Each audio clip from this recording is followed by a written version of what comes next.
judge it by its title, appearance, and things we have heard. But this process of judging does not always tell us exactly what the book will entail. Readers judge poetry in the same manner, but judging a poem by its title does not always reveal its meaning, and My Papa's Waltz is the perfect example of that. At first glance, My Papa's Waltz makes one think about a father and his child dancing, and a loving story about their relationship.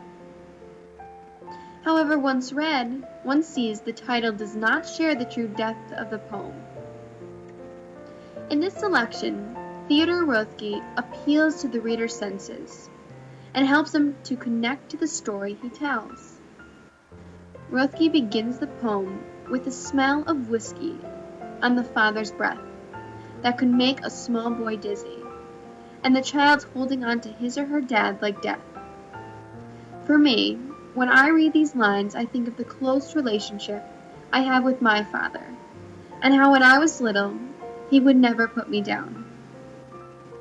Then Roethke talks about them waltzing around the kitchen until pans slid from the kitchen shelf, and again, this brings back memories of my dad dancing with me around our house.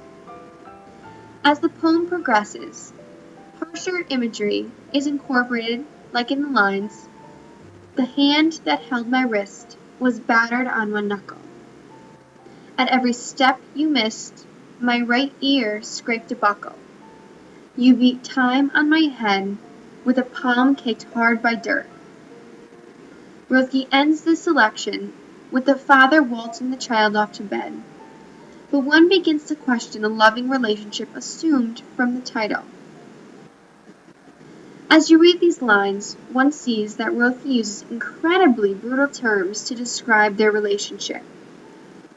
From clues in the poem, one realizes that the father is drunk, and the child has seen this drunken waltz before. Clearly, the title does not reveal that the father is inebriated, and that the waltz referred to is a reckless one. From this poem, as an example, it proves you cannot always judge something by its cover, and you must look deeper than just a surface story. This message also applies to everyday life, and I think no matter the context, this is a moral all should follow.